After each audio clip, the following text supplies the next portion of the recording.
अभी बहुत सारे देश आपस में लड़ रहे हैं। हाँ, वैसे ही अभी तो बढ़ते जाएंगे, ये तो स्टार्टिंग है। आज कोई नहीं रोक पाएगा, ना कोई विज्ञान, ना कोई सरकार, ना कोई नहीं रोक सकता है। जी। जब जय श्री राधे, जय श्री राम। साथियों, मैं आपका दोस्त मुकेश संत कृपा टीवी में फिर से एक बार स्वागत करता हूं। साथियों, ये पावन चित्रकूट धाम में भगवान श्री राम के कृपा से आने का सौभाग्य प्राप्त हुआ है। और आज हम जिस महात्मा के दर्शन कराने वाले हैं वो बाल ब्रह्मचारी महात्मा। अत्यंत दुर्लभ दर्शन था, लेकिन जिस पे भगवान की कृपा हो जाए वो सुगम हो जाता है। दर्शन कराने से पहले मैं चाह रहा हूँ यहाँ की थोड़ी सी आपको कुटिया की दर्शन कराऊँ। और यहाँ की ये जंगल और इतनी सुकून मिलता है जिसका कोई वर्णन नहीं हो सकता शब्दों से। आप देख सकते हैं परम पावन मंदाकिनी मैया यहीं से बहती है और अत्यंत सुलभ यहाँ स्नान ध्यान पूजा पाठ के लिए। और ये इतना पूरा जंगल भरा हुआ काफ़ी आनंददायी ये जगह है। और हमें भी 2-3 दिन यहाँ रह के और आनंद लेने का सौभाग्य प्राप्त हुआ। और महाराज जी का पूरा दिनचर्या का मैं आपको दर्शन कराऊंगा, फिर उनसे बात भी करेंगे, उनके अनुभव के बारे में जानेंगे। उससे पहले मैं आपको उनकी कुटिया के दर्शन कराता हूँ। आप देख सकते हैं बीच जंगल के बीच कैसा कुटिया बना हुआ है। किसी भक्त ने ये सेवा भेजी है। अगर आप भी चाहते हैं कि ऐसे महात्माओं की सेवा में कुछ सहयोग करना, अपने जीवन को कृतार्थ करना। साथियों, महात्मा की हमें कोई चीज़ की आवश्यकता नहीं होती, लेकिन हम अपनी थोड़ी सी सेवा करके और अपने आप को सौभाग्य मानते हैं कि हमारी कुछ सेवा महात्माओं तक पहुंच पाती है। आप एक कुटिया की दर्शन कर सकते हैं और सामने यहाँ पे महाराज जी निरंतर यज्ञ करते रहते हैं। आप देख सकते हैं यहाँ की शोभा कितना मैं बखान करूं, मैं छोटी सी मुख से वर्णन नहीं किया जा सकता। इतनी अच्छी शोभा है क्योंकि ये तपोभूमि माँ सती अनसुईया जी की कुटिया कुछ ही किलोमीटर आगे पे तपोभूमि है और उनके ही चरणों से मंदाकिनी मैया बहती आई हैं। और यहाँ पे अनंत काल से हमारे ऋषि मुनि तपस्या करते आए हैं। भगवान को हम लोग ढूंढते हैं, लेकिन भगवान जिनको ढूंढते हैं वो वैसे महात्मा यहाँ पे विराजते हैं। साथियों, ये तो सौभाग्य आपका ही होगा कि आपके सौभाग्य के कारण हमें यहाँ दर्शन करने को मिला। और आपके आइए हम महाराज जी से मिलवाते हैं। और गुरु जी, हमसे जुड़े सभी भक्तों की तरफ से मैं आपके चरणों में दंडवत प्रणाम करता हूँ। महाराज जी, आज परम सौभाग्य जो आपके दर्शन हुए। अभी बहुत सारे देश आपस में लड़ रहे हैं। हाँ, वैसे ही अभी तो बढ़ते जाएंगे, ये तो स्टार्टिंग है। आज और ये कब लड़खड़ा जाएगा, कब गिर जाएगा, कोई पता नहीं। थोड़ा भी अगर लुढ़का तो मान लो कि चारों खाने चित्त हो जाना है। ऐसे ही पृथ्वी को ऐसे नष्ट हो जाना है, ऐसे ही विनाश हो जाना है, पता नहीं चलेगा। धूप अपना प्रकोप दिखाएगा, पानी अपना प्रकोप दिखाएगा, तूफान अपना प्रकोप दिखाएगा। कोई नहीं रोक पाएगा, ना कोई विज्ञान, ना कोई सरकार, ना कोई नहीं रोक सकता है। जब भगवान का प्रलय आता है ना तो किसी की हिम्मत नहीं है रोक लेने की।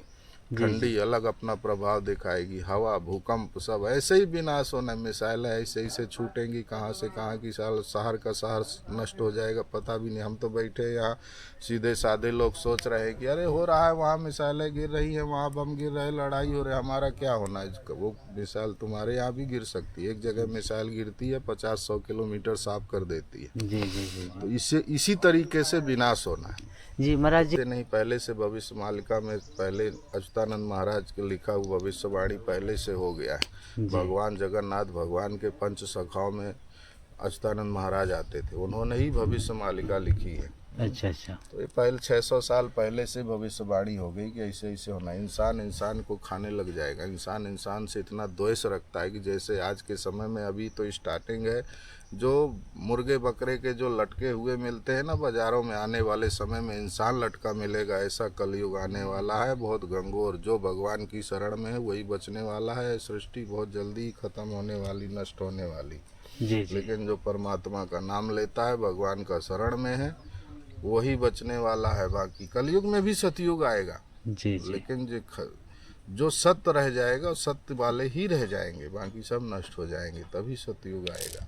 जी जी तो जी। इसीलिए राम राम करो, जितना हो सके दूसरे के प्रति अच्छा सोचो, कभी बुरा मत सोचो। भले वो बुरा ही बुरा है, उसकी बुराइयां मत देखो ना, अपनी कमियां देखो कि हम में क्या बुराइयां हैं। दूसरे की बुराइयां हम क्यों देखें। इसीलिए हमेशा दूसरे के प्रति अच्छा सोचना चाहिए, अच्छे विचार रखना चाहिए, दया भाव रखना चाहिए। हमसे अगर कुछ मदद हो सकती है तो मदद करें। जी आज जी धर्म कर्म कहीं भी हो, कोई गरीब हो, गौशाला हो, कोई अनाथालय हो, वृद्धाश्रम हो, अनाथ बच्चे हो, कहीं भी कहीं कोई ना कोई अगर हम कमाते हैं, भगवान ने हमको दिया है तो पुरुषार्थ में लगाना चाहिए। जी जी जी मेहनत की कमाई, कृष्ण भगवान अर्जुन को बोलते हैं कि मेहनत की 10% की कमाई मेरी है, जी वो मुझे निकालना ही निकालना, देगा ही देगा, नहीं देगा तो जोड़ते जोड़ते तुम 100 रुपया अगर कमाते हो, 10 रुपया अगर भगवान का नहीं निकालते हो तो जी 90 रुपया तुम जोड़ते जोड़ते लाखों करोड़ों अरबों तो बना लोगे, जी लेकिन ऐसा बीमारी आ जाएगी कि वो सीधा डॉक्टर को चला जाएगा। जी जी जी जाने का भी रास्ता बता दिया है। जी पहला निरोगी काया, अगर तुम्हारा शरीर निरोगी नहीं है तो मान लो तुमको यहीं सारे नरक सब यहीं भोगने पड़ेंगे, यहीं कर्म सारे भोगने पड़ेंगे। जी पुत्र ऐसा आ जाएगा कि तुम्हारी संपत्ति का विनाश कर देगा, तुमको पता भी नहीं चलेगा, तुम कितना कमाते रहो, जोड़ते रहो, ऐसा पुत्र मिल जाएगा, ऐसा औलाद मिल जाएगी कि तुमको पानी को नहीं पूछेगी और सारी संपत्ति तुम्हारी गलत रास्ते में सब समाप्त कर देगा। जी सुलक्षण नारी, एक नारी होती है कि घर को स्वर्ग बना देती है, जी जी एक नारी होती है जो स्वर्ग को भी नरक बना देती है। जी जी जी इसलिए वो किसी न किसी तरीके से वो संपत्ति चली जाती है। इसलिए धर्म कर्म करते रहना चाहिए, भगवान का अंश निकालना चाहिए।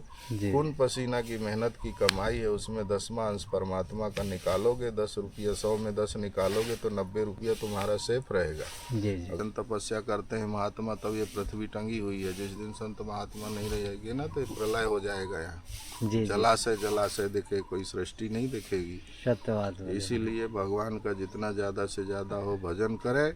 हर व्यक्ति जो माध्यम से देख रहे, यूट्यूब के माध्यम से जो भी देख रहा है, भगवान का ज़्यादा से ज़्यादा स्मरण करे, भगवान का ज़्यादा से ज़्यादा नाम ले, दूसरे के प्रति कभी गलत विचार न रखे, अच्छा सोच रखे। परमात्मा सबका कल्याण करेगा, परमात्मा सबको अपनी शरण में लेगा। जय। अब बाल ब्रह्मचारी संत है ऐसा? 10 साल की उम्र से ही घर परिवार सब त्याग दिए थे। अच्छा अच्छा अच्छा अच्छा 5वीं क्लास में पढ़ते थे तभी घर द्वार त्याग दिए थे सब। जी गुरु जी जी की शरण में आ गए, ठाकुर जी की शरण में। जी जी जी तो महाराज जी आप निरंतर यज्ञ करते हैं और ये प्रातः हमारा नियम होता है भगवान का, जिसके लिए हमने साधु भेष लिया, भगवान घर द्वार सब कुछ छोड़ा भगवान की शरण में आने के लिए। जी ये हमारा प्रातः काल का सुबह सुबह का हमारा नियम कर्म होता है, हवन पूजा। महाराज ये तो इतने घंघोर जंगल है, ये बरसात के दिन में और ठंड के दिन में तो काफी यहाँ पे। यहाँ ठंडी गर्मी बरसात हर चीज़ को सहन करना ही यहाँ तपस्या है। ऐसी तपो स्थली है। यहाँ गर्मी भी वैसे ही पड़ती है, ठंडी भी वैसे ही पड़ती है और बरसात भी वैसे ही बरसात में तो 4 महीना यहाँ कहीं आना जाना बाहर बंद रहता है। जो जंगल में है वो जंगल में ही रहते हैं। ठाकुर जी की कृपा से सब चलता रहता है। तो राम की तपो स्थली है। यहाँ हर चीज़ को सहन करना, त्याग वृत्ति से रहना, वही रह सकता है। जंगल में हर व्यक्ति नहीं रह सकता है। जी जी यहाँ जंगल में जो रह गया वही तपस्या है। भले माला ना फिराए ना करे, वो ऑटोमेटिक जब यहाँ रहने लग जाएगा तो ऑटोमेटिक उसका भजन में मन लगने लग जाता है। मन को शांति मिलती है, एकाग्रता मिलती है। तो जब मन को एकाग्रता मिलेगी, शांति मिलेगी तो ऑटोमेटिक भजन में मन लगा ही रहता है। पहले के लोग होते थे घर में भी तपस्वी होते थे, गृहस्थ जीवन में भी तपस्वी होते थे। जी जरूरी नहीं कि भगवान ने ही साधु संत बन के ही भगवान को प्राप्त किया, गृहस्थों ने भी भगवान को प्राप्त किया है गृहस्थ जीवन में रह के भी। लेकिन उस समय उनका मनोवृत्ति शुद्ध रहता था, विचार शुद्ध रहता था, एक दूसरे के प्रति कभी द्वेष नहीं रखते थे, सत्य बोलते थे, झूठ नहीं बोलते थे, झूठ का सहारा नहीं लेते थे। जी जी तो इसलिए अपने मर्म को भी जान लेते थे कि हमारा टाइम आ गया, अब हम जाने वाले। जी जी अब आजकल वो चीज़ नहीं रह गई है, खान पियन भी बदल गया है, वैसे लोगों की मानसिकता बदल गई है। तो इससे अच्छा है कि जब ज़्यादा से ज़्यादा जितना ज़्यादा हो सके राम नाम का भजन करें, राम राम करें। जितना ज़्यादा से ज़्यादा हो समर्पण भाव परमात्मा पे रखें, जितना ज़्यादा से ज़्यादा हो राम का नाम लें। इसी में भगवान कल्याण करेगा।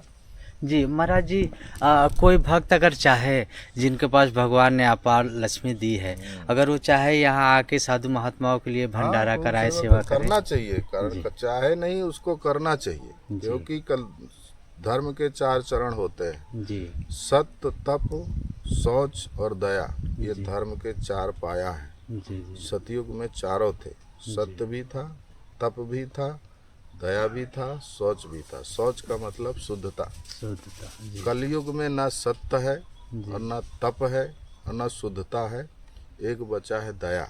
दया। तो एक ही चरण में, एक ही धर्म का चरण है, उसी में ही कलयुग टिका हुआ है। तो महाराज जी, आपसे मिलके हमें बहुत आनंद आया, बहुत अच्छा लगा।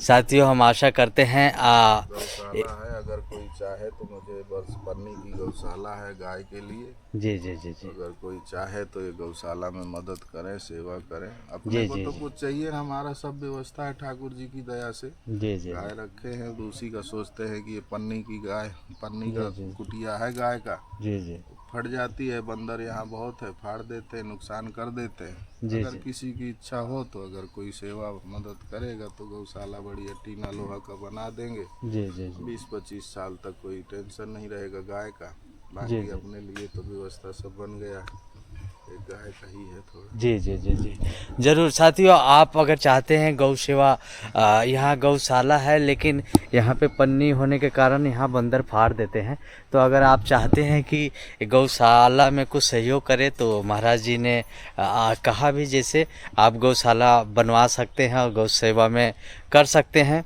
और अपने जीवन को धन बना सकते हैं। जी साथियों, बहुत विकट परिस्थिति आने वाली है, लेकिन अगर हम भगवान के चरणों में जुड़े रहें और साधु महात्मा के कहे हुए वचन के अनुसार अपने जीवन को निर्वाह करते हुए चले तो हमें कष्ट नहीं आएगा, हम बच जाएंगे कष्टों से और काफ़ी आनंद जीवन में आएगा। तो हम फिर मिलेंगे किसी साधु महात्मा के साथ, फिर तब तक के लिए जय सिया राम, जय सिया राम, जय श्री राम।